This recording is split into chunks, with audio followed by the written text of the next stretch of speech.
Hey, welcome to Loose Change. I'm Jim Evans. We've got an excellent show for you, as always. Not that I'll have a whole lot to do with that, really, but you want to hang around for our guest. This is really going to be good. So, as we do at the top of the program, we talk about a few things that have been going on.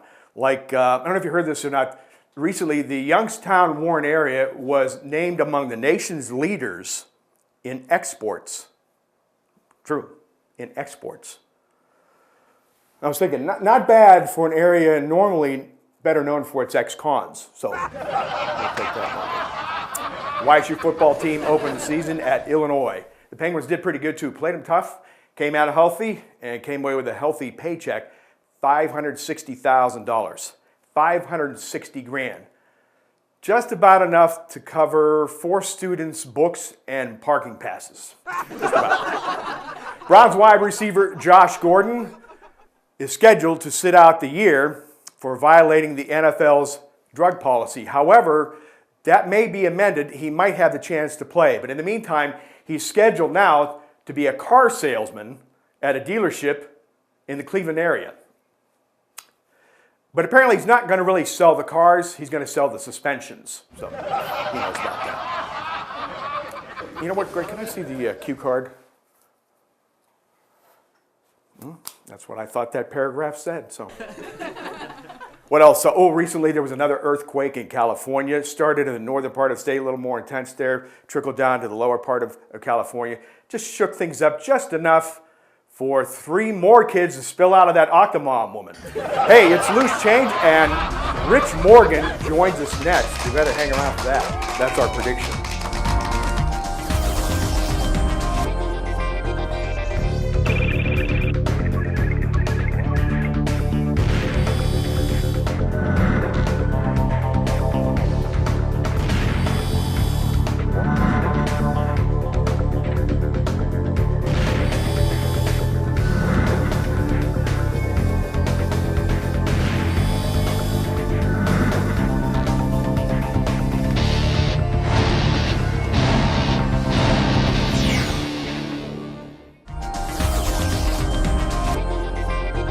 Welcome back to Loose Change. Wow, what did I tell you? Look who's here. What a familiar face. Rich Morgan, TV 27, weatherman extraordinaire. Thanks so much for being on the program. It's great to see you. It's a pleasure to be with you and see you again. I didn't dress as we probably should have today, but you look great. You look great. You know, what we like to do, Rich, here is just kind of feature, the people we talk to and get a little background information to start with for those who don't know. Tell us where you're from and kind of, how you got to where you're at right now and headed. Well, I think since I've been here 35 years, they think I'm local, but I'm not. And a lot of people remember growing up with me in high school. I didn't go to any high schools here locally. Newberry, Ohio in Geauga County is where I grew up. Punderson State Park, I grew up overlooking Punderson State Park. It's a beautiful scene there. And went to high school at Newberry High School. And for some odd reason, as I was growing up, I thought I was going to be in broadcasting. And I don't know why, because I was extremely shy. My dad died when he was 42 and I was 11 years old. If my dad saw me today, I don't think he'd recognize. He could not believe that I would be doing this. What was it about broadcasting, though? I think because I was growing up when broadcasting was still rather young, because I'm 62. There were 3 stations. That's it, all the TV stations and very few radio stations. So you watch those stations, and I actually played out those roles. Captain Kangaroo, I did all the things that he told me to do. Captain Penny was big on Channel 5 in Cleveland. Yeah, I had my little train hat and everything, and the lantern, and Westerns. Combat was a big thing, World War II. Yeah. Played out all those roles, and for some reason I thought I could be on TV. So you end up in the area here, job opportunities? Is that how you end? I started out in radio, always wanted to be in radio, and then as things worked their way, I knew I could get into TV somehow. I just didn't know how, because I wasn't a pretty face. But what happened was somebody that worked in town here gave me a call and said, hey, there's an opening at WFMJ radio, AM radio.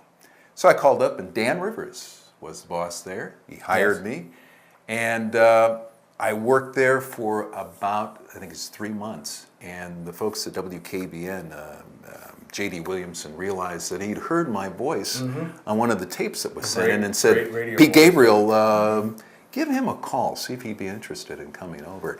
And I was watching an interview of Don Guthrie, and he mentioned how he was hired by the Williamson family. And that took me back, and I thought, 35 years have gone by, and I've forgotten what a thrill it was to be not hired at a corporation, yes, but by a family. That's right. And I was walking down the hall the one day, and here's this guy with this old tattered suit and hat, and I said hello to him. He said hello back, and somebody turned to me and said, "You know who that is?" "I don't know." "That's the boss." "Well, who's the boss?" The boss. "That's the boss, Right. Mr. Williamson, the guy that invented television and radio in Youngstown. And after that, I thought, that's like having Henry Ford walking down the hall. Yes. That was truly exciting. Oh, I can imagine. I just had a brief encounter with him, myself. So, but I remember that, and I'm right with you on, about being there. And I remember you on KBN radio. I was aspiring to get into radio at that time, and I used to listen to you, Steve Meckling. Oh, yes. In the afternoon, Dawn. I mean, all you guys. And did you really enjoy doing that? I did, Side? and I miss radio now, but I don't like the way the radio's gone, the direction it's gone. It was, and Don Guthrie and I have said time and time again, we were like at the end of the golden age of radio, where we truly had fun, and Pete Gabriel was like the circus master, and he made sure that we had fun on the air. And yeah, we just had some great time. But that was the time when 570 played music. Played music, and we were the first ones to have, we call it roll-in radio. And that made it very easy for me to get involved in the community, because they'd send me out and roll in radio and think I knew where I was going. I'd get lost, and then I'd find out where I was supposed to be for whatever we were going to. And then the next week, like 2 weeks down the line, wherever I got lost, that's where rolling radio was going. So I learned the area pretty good from that. What prepared you, though, for radio? Take coursework, Listening to radio, I went to Kent State University. Okay. And but I listened to a lot of radio, and at one time I probably could have sung all the jingles to you. Yeah. What was it? KYW, WHK, Right. Wixie 1260. Those are the big ones when I was growing up. And we used to listen to radio outside of the market, like CKLW. As well. And Boston, Detroit, whatever we could get in, you'd listen to, and the personalities were just, they pulled That's you the in. key word. That's when personalities were, the premium. Was there a particular person on the air that you kind of really followed and emulated, perhaps? Or? I think from Captain Kangaroo to Barnaby huh? to, I remember Jerry G, Specs Howard and Harry Martin, Jim Runyon. There's just so many different people that they was just so friendly, and I thought, I wonder if I could be that way. And now, a memory I have of you, I got into running with my son, and he got into cross country and the whole thing. I'm still running today. I think it's kept me from taking any pills or anything. Yeah, you look great. And I run the peace race every year. The 40th anniversary is coming up. Do you remember when you broadcast the peace race on TV? I remember we were down there, yes. That was, I found that exciting. I didn't care about running at that point. I didn't know anything about that race, but I tuned it in to watch you guys do it. And I thought, oh, that's what that is. Oh, that's what that part of Mill Creek Park looks like. Yeah. That was cool. Exciting live television. I enjoyed that. It was really something different, from what we normally had covered, and it was exciting for the area, and it still is, but maybe not on the scale it was at that time. But that's cool you remember that, because I was thinking about that the other day when I saw a promo for the peace race. But you, and I can't remember the timeline exactly, probably before I arrived at TV 27, but you were doing the Money movie. Yeah, I started in, 79. Wiley Meyer was the Money movie host at that point, the big guy. And he decided to leave, and I was able to get, and here's the thing, I'd never actually watched the Money movie. Really? But they put me on to do the Money movie. Don Guthrie had even done the Money movie, along with a line of other people. But I did that, and I did that for 7 years, and that's the longest anybody had ever done the Money movie, and I took it right down the toilet. That was the end of the show right there. Hardly. But And I would have thought after 7 years, I thought, it was a money movie. It was fun, but it was just a movie. We gave money away. I figured people would forget about it. People still ask you. Over the years, and this is a long time. Yeah. People still ask me. We were walking through the hospital corridors the other day, and I was with my brother-in-law, and a guy goes, "Hey, money movie!" My brother-in-law goes, he said, "What?" He said, "Money movie." So yeah, I really appreciate that because it was on a time when people still got together with their family to eat dinner. Well, that was 46, wasn't it? Yeah. Right before Tom Holden with the news, Right. and was it Karen King and Jim Campbell doing the sports. Right. And so I switched from that to eventually doing the morning show on TV. So once again, I'm with people whose families are together. They're eating again. They're eating breakfast this time around, and they're getting them out the door to go to school or work or whatever. So I'm with the family time. Well, you have that, and you have that personality, that style on air that comes across on air, where you're folksy, you're one of us, and is that something so. that you're one of the viewers, you're right there talking to them. See, now that's you're not hammering at them. That's a compliment right there. I can walk into a store and people won't recognize me. I open my mouth and somebody will turn around and go, "I recognize the voice." And I thought, number one, there's a compliment because that's those radio days. Yeah. And then they'll say, "Well, you're just like you are on the air." Mm-hmm. I said, actually, that's due to my mother. Of all the experts that I talked to over the years and consultants and everything, she told me right from the start, "What are you doing with your voice? Yeah. Be yourself. You got a nice voice. You don't want to be Ted Baxter. You don't want to do that kind of thing. That's the way you project your on-air delivery, and you get into doing the news and the weather. Now, how did that? Before we take a break here, how did the weather thing come? Weather was something that I started actually doing when I was a youngster. There was a book called the Happy Hollister series about this big family that would get together, and everywhere they went, they got into trouble. There was a poem in this one book, and it was called, and I kept reading this poem over and over again. I couldn't get it out of my mind. Red skies in the morning, traveler's warning. Red skies at night, traveler's delight. Mm-hmm. Always stuck in my mind. And when I first started doing weather and I had to go and do a speech, I thought, well, what am I going to talk about? That poem came to mind, and I thought, what I should do is find out if it really works. And it does. Most of the time in our area, that's the way the weather develops. And another thing that helped me out, once again, my mother looking after me, she bought me a Lionel, not train, but a Lionel weather station. Nice. And so I was trying to predict the weather back when I was living down there at Punderson. Destiny. Rich Morgan, we're going to take a quick break and be back with a lot more with Rich right here as we continue on Loose Change. Better not go anywhere. Armstrong Local Programming features our community like no one else. Meet your friends and neighbors at special events. Find the perfect pet. Celebrate our region's rich history or enjoy our natural wonders. Armstrong Local Programming is available online, on demand, and on your local Armstrong channel. Find the complete program schedule at ArmstrongOneWire.com. Local programming, exclusively from Armstrong. One Wire, infinite possibilities. Back on Loose Change, I'm Jim Evans along with Rich Morgan. And Rich, we're talking about you getting into weather, moving from the money movie to the weather. What was that transition like for you? Well, I had done weather when I went to Kent State University. Okay, so you had a taste of it already. And actually what we did was, it was sort of strange. That Kent State station was on the cable, but I co-anchored the news with Jack Marshall, who went on to work in Cleveland. Right, okay. Yeah. Well, we co-anchored the news, and then I also did the weather. And I did directing as well. So at times when we were short people, I'd direct and the weather segment would come up. I'd run out there and do the weather. And, again, I wanted to take some weather classes at Kent State, but the only way you could do that is you had to get into aeronautics and learn how to fly a plane. Wow. I didn't have that kind of money. Right, yeah. So I thought, well, you do now. Do my best. Oh, yeah, I'll take you for a flight afterwards here. Okay.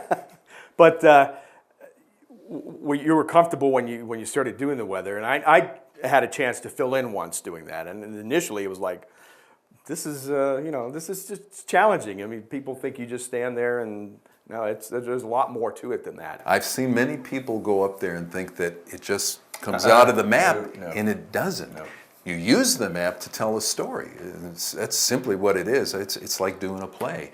And I found that I was filling in for Don Guthrie at noon, and if I would only do it 1 or 2 days, it was tough. When I'd fill in for a whole week, I thought, oh, yeah, this is better. Okay, each day you're building on what you learned. So when you start doing it full time, it makes it much easier. And nowadays, the weather equipment we have with this future radar and stuff, it's amazing how much easier it is to predict the weather. What resources, you just mentioned that, do you use other resources as well and Compile it, or how's it work for you? Yeah, I think a lot of people think we just, read it from Pittsburgh or Cleveland. No. We use Pittsburgh and Cleveland weather forecast, but we're stuck in the middle. Right. We're still affected by Lake Erie for sure with our weather. But then we look at, it's called Future Radar, and it's a computer model that takes all the information into consideration and tries to plot out hour by hour when rain might hit us, when it's going to be cloudy, what the temperatures will be. And then we check some other things too that give you an idea of when it may rain or snow or whatever. And you try to put all of that together.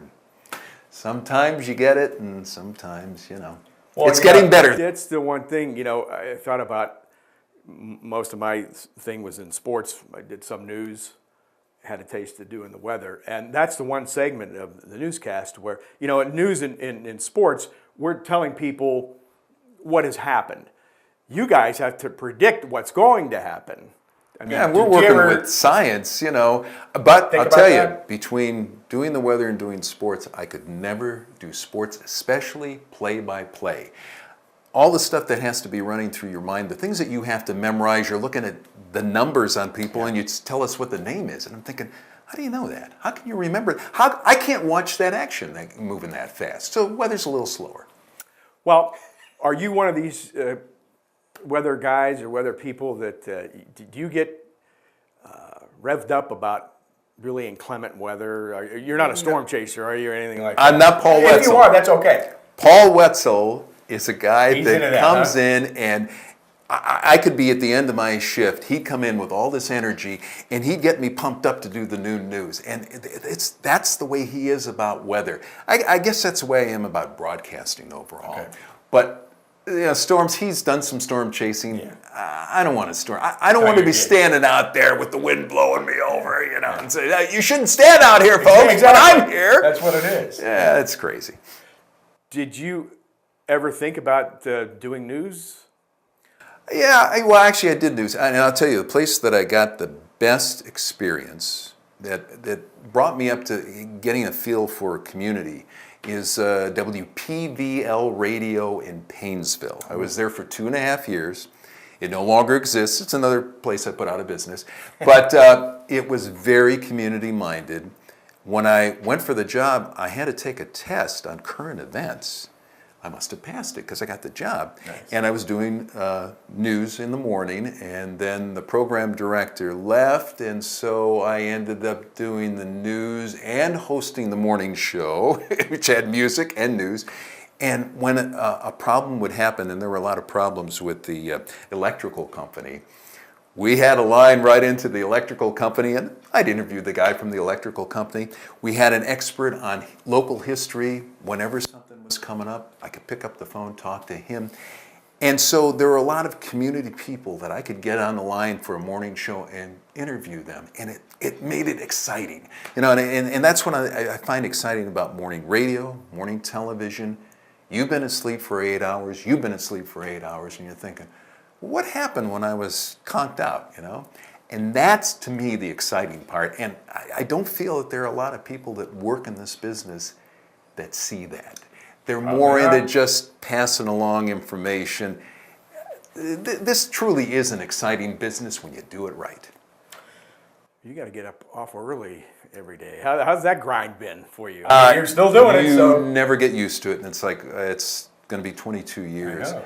And it isn't, especially Sunday nights, it's as if I'm still going to school and Mom says, go to bed. Yeah. So I'm in bed 7 o'clock, I get up about 2:15, And I do some exercises for a half hour to wake myself up. Because the older I get, the harder it is to wake up. A little bit. And then I get there at 4:30. As long as you wake up, though.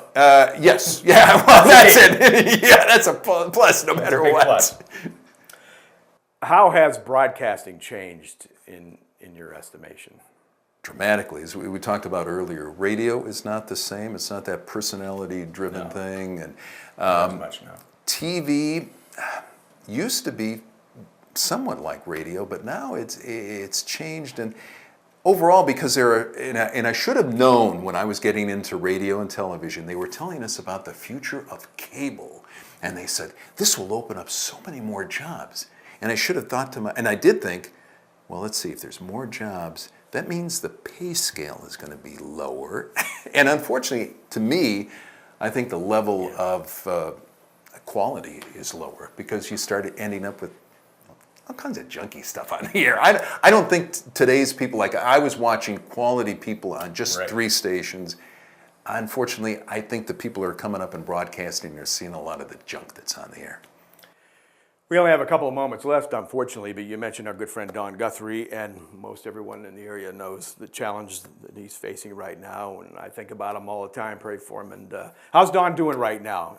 He's doing pretty well. I got my Don Strong purple because he has pancreatic cancer. He's gone through some tough times. He got really weak, really tired, but in the past few weeks, he's been eating better.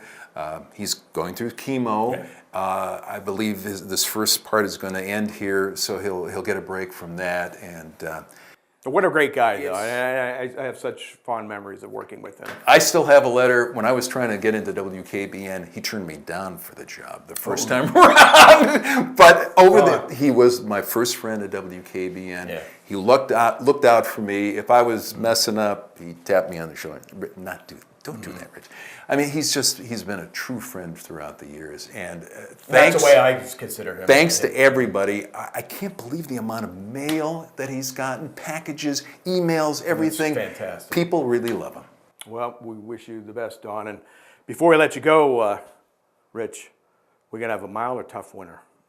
According to the Old Farmer's Almanac, it's going to be a repeat. Oh, I don't want that. I really don't want this Last one beat me up. It did a lot of people, and I love to garden, and I lost a strange number of plants, not all the same type of plants. And I've talked to gardeners, and they've said, yeah, it was just the way the cold and the snow hit us really messed things up. Well, hopefully they're wrong on that one, so... Well, I mean, they're not always right. What weather person is, right? Well, that's the way it works. Rich, it was so good to see you, and thanks so much for being on the program. And keep on running and keep on working on TV for us. So. I guess I'll be around a few more years. Yeah, thank you. Rich Morgan. We'll be right back with more Loose Change. Stick with us. Bigger smiles, louder cheers, longer talks. Enjoy the possibilities more than ever with Armstrong. Armstrong delivers the latest in television, on-demand, multi-room PVR, high definition. Zoom Internet has the speed and reliability you need for all your devices. And it's all backed by local, award-winning customer service to keep you connected. Enjoy the possibilities with Armstrong.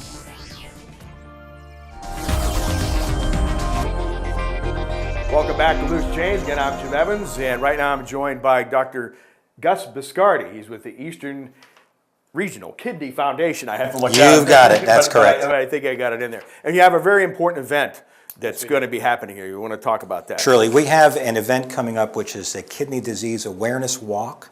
It's scheduled to be held on the 21st of September at the Canfield Fairgrounds. Registration starts at 10 a.m. with the walk beginning at 11. And it's not a run, it's not anything that's going to be for competition, but it's just to promote awareness of chronic kidney disease, which is what the Eastern Regional Kidney Foundation is predominantly about. And not only promoting awareness of this poorly understood disease, but also generating some source of revenue, because one of our primary focuses is to help those indigent patients who are on dialysis. Who can't afford some of the things that are beyond what insurance can pay for. How did this all get started? About 1979, the group got started. The Eastern Regional Kidney Foundation got started. The walk, this is only the 4th annual walk. And we've tried other means of raising funds, but the walk seemed to be the flavor of the day for most charities. So they seem to generate more income than some of the other things that we've tried in the past. So hopefully this year will be better than last, and next year will be better than this. You've provided some resources for people to find out more about this? Absolutely. We have a website. If folks want to go to www.erkidney.org, and they can find resources, materials about chronic kidney disease. It is a poorly understood, as I said earlier, a poorly understood disease. Probably 6 in 10. The latest statistics from Johns Hopkins University last year suggest that 6 in 10 of us are at risk for developing chronic kidney disease in the course of our lifetime. Heart disease, for instance, 1 in 4. So tremendously important disease.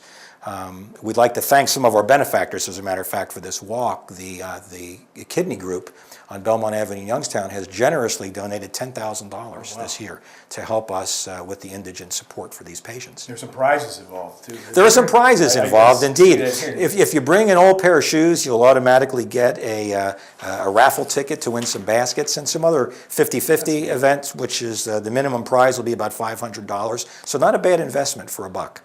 Again, you mentioned the website. Is there a phone number people can call if they need probably the phone number I don't have in my memory bank, but the best way to go is with the website. Okay, great.